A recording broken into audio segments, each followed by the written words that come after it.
जय श्री राम। अयोध्या से मैं रविंद्र ओझा महाराज स्वागत करता हूं आपका अपने चैनल चमत्कारिक शक्ति और मंत्र में।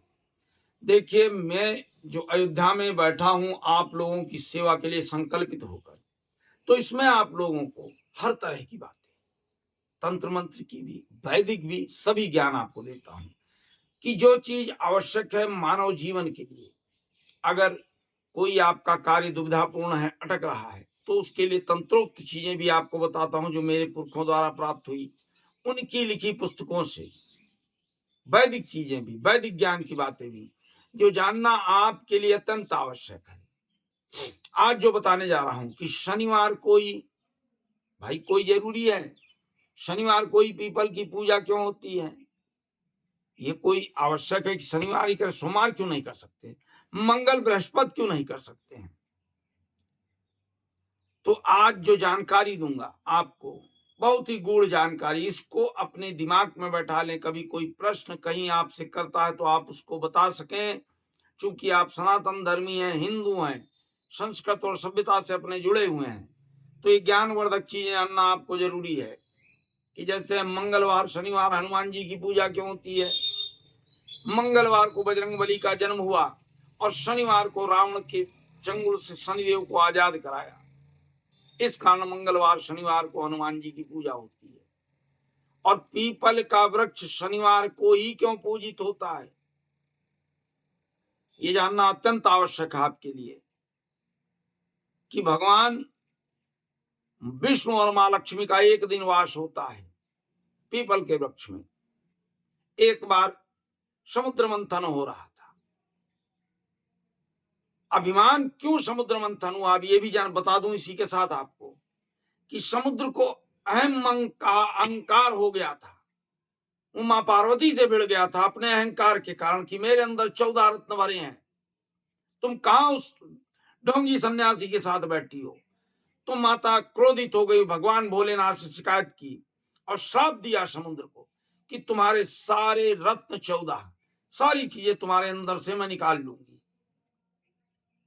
भगवान भोलेनाथ ने उसी समय प्रण किया और देवताओं को मंदराचल पर्वत को लाकर समुद्र में रख करके मंथन के लिए तैयार किया, जिसमें भगवान श्रीहरि के शेषनाग जी मथनी बने, रस्सी बने मथनी की, मंदराचल मथनी बना और भगवान प्रभु श्री शेषनाग रस्सी बने, एक तरफ असुर और एक तरफ देव। समुद्र मंथन शुरू हुआ, सारे रत्न एक एक करके निकलने लगे, ये रावत हाथी, सारे वृक्ष। मां लक्ष्मी का प्राकट्य उसी से हुआ। जब मां लक्ष्मी का प्राकट्य हुआ तो भगवान श्री हरि विष्णु मां लक्ष्मी के संग विवाह करके लेकर चल दिए अपने स्थान को। इसी समुद्र मंथन में देखिए, मां लक्ष्मी दो बहनें हैं, एक मां लक्ष्मी और एक आलक्ष्मी, जिनको दरिद्रता बोलते हैं। उनके बाद उनकी बड़ी बहन का प्राकट्य हुआ, आलक्ष्मी का, दरिद्रता का। अब भगवान श्रीहरि ने तो मां लक्ष्मी के संग में विवाह कर लिया और जैसे दरिद्रता प्रकट हुई तो क्या आप दरिद्रता को स्वीकारेंगे? कोई नहीं स्वीकारेगा। जैसे दरिद्रता का प्राकट्य हुआ आलक्ष्मी का, वो रोने लगी कि मुझसे विवाह कौन करेगा। उन्होंने प्रकट होते ही ये प्रश्न किया कि मुझसे कौन विवाह करेगा। मेरे भी हाथ को कोई थामे पकड़े। सब लोग भाग लिए, कोई तैयार नहीं। सारी सृष्टि, देवी देवता, सुर असुर, सब उनसे दूर हो गए। मां लक्ष्मी रोने लगी।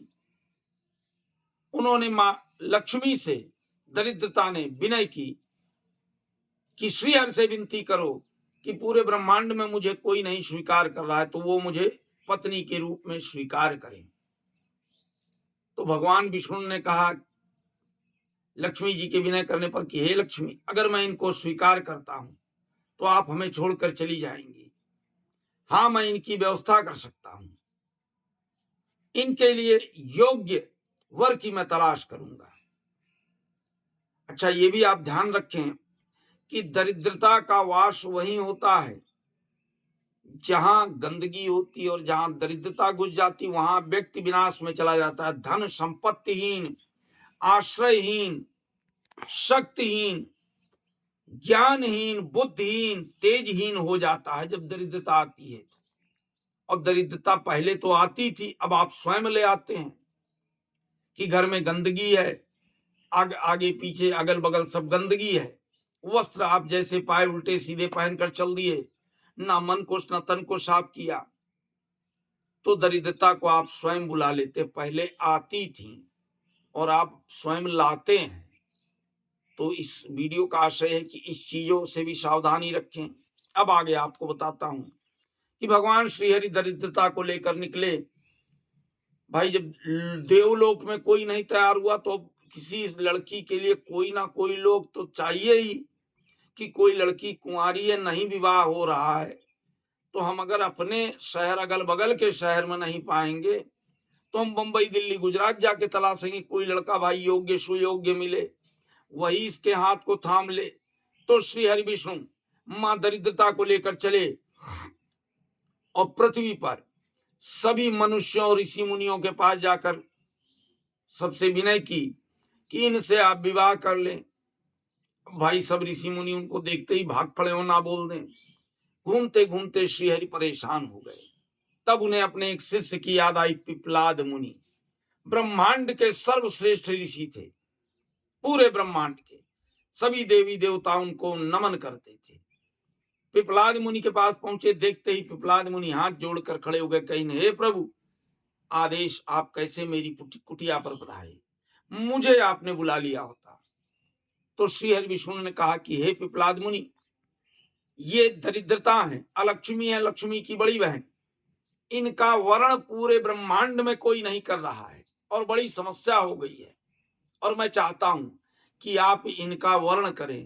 लेकिन सावधान, ये दरिद्रता है, वर्ण करेंगे कहीं प्रभु आपका आदेश है, सिर आंखों पर जो आपने आदेशित कर दिया मैं उसके अनुसार कार्य करूंगा, आपके आदेश की अवहेलना नहीं करूंगा। मैं भले जो है सब चीजों से वंचित हो जाऊं, लेकिन आपने आदेश किया तो मैं इनको वर्ण करूंगा। वहीं पर भगवान विष्णु ने मां दरिद्रता का पिपलाद मुनि के साथ विवाह करा दिया। विवाह होते ही पिपलाद मुनि का घर आश्रम सब नष्ट हो गया। वो मां दरिद्रता को लेकर गली गली घूमने लगे, रहने का कोई ठिकाना ही नहीं, परेशान, कहीं टिक नहीं पाते थे, सब चीजों से वंचित हो गए। जब काफी कष्ट हुआ तब श्री हरि का ध्यान किए कि हे प्रभु, भगवान प्रकट हुए, बोले बोलो। बोले हे प्रभु, आपके आदेशानुसार, और मैं आज भी आपके आदेश की अवहेलना नहीं कर रहा, ना कोई बुराई कर रहा हूं, आपके आदेशानुसार मैंने मां दरिद्रता को, अलक्ष्मी को वर्ण किया, विवाह किया। लेकिन आप मेरी दशा देख रहे हैं, मेरी क्या दुर्दशा है, रहने को घर नहीं, मैं तेजहीन होता जा रहा हूं। तो प्रभु ने वहीं पिपलाद मुनि को आशीर्वाद दिया, बोला हे ऋषिवर, आप पीपल के वृक्ष में अलक्ष्मी के साथ, दरिद्रता के साथ 6 दिन निवास करेंगे, और 7वें दिन यानी शनिवार के दिन मैं मां लक्ष्मी के साथ निवास करूंगा। लोक हित के लिए, अपने भक्तों के हित के लिए शनिवार के दिन मैं मां लक्ष्मी के साथ निवास करूंगा।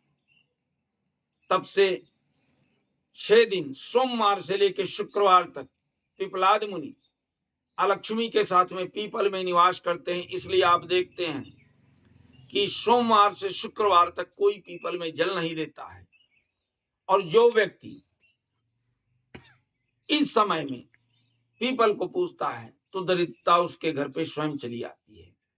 शनिवार के दिन जब भगवान विष्णु मां लक्ष्मी के साथ विराजते हैं पीपल में, तो उस दिन जो व्यक्ति मन से, लगन से ओम नमो भगवते वासुदेव का जप करते हुए पीपल के वृक्ष की पूजा करता है और उसकी 11 परिक्रमा करके उसको आलिंगन में लेता है, उसके घर में धन धान्य की वर्षा होती है। श्रीहरि ने स्वयं अपने शब्दों में पिपलाद मुनि से कहा कि शनिवार के दिन मुझे ध्यान करके जो दिया जलाएगा, परिक्रमा करेगा 11 और मुझे आलिंगन में लेगा, उसके घर पे धन लक्ष्मी की वर्षा होगी और सुख संपत्ति बनी रहेगी, ऐश्वर्य बना रहेगा, तेज बना रहेगा। ये मान्यता हुई और ये कहानी है, वैदिक कहानी, जो जानना आपके लिए बहुत जरूरी है। कि लोग कहते हैं कि यही दिन क्यों, इसी दिन क्यों इस देव की पूजा हो, भाई मंगलवार को हनुमान जी की पूजा क्यों हो, तो मंगल को जन्मे, बुधवार को गणेश जी, इसी तरीके की सबका क्रम है। उस दिन सबको पूजित किया जाता है, उस दिन सबका वास होता है पृथ्वी पर, सबका आगमन होता है। तो उस वैदिक जानकारी को देना आपको जरूरी था कि कभी कोई ऐसा प्रश्न उठे तो आप उसका उत्तर दे सकें और अपने लिए भी समझ सकें। इसी के साथ मैं रविंद्र ओझा महाराज अयोध्या से आप लोग से विदा लेता हूं। किसी भी जानकारी के लिए, और ये जानकारी आना चाहे रविवार को आकर अयोध्या में मिल सकते हैं। और जो मैंने आपको अभी वैदिक बात बताई, जानकारी दी वेदों की, तो अगर आपको ये बात अच्छी लगी हो तो मेरे इस वीडियो को ज्यादा से ज्यादा लाइक शेयर सब्सक्राइब करें, जिससे ज्ञानवर्धक बातें आपके अन्य भाई बहनों तक भी पहुंच सकें। इसी के साथ मैं रविंद्र ओझा महाराज अयोध्या से आप लोग से विदा लेता हूं। जय श्री सीताराम, हर हर महादेव।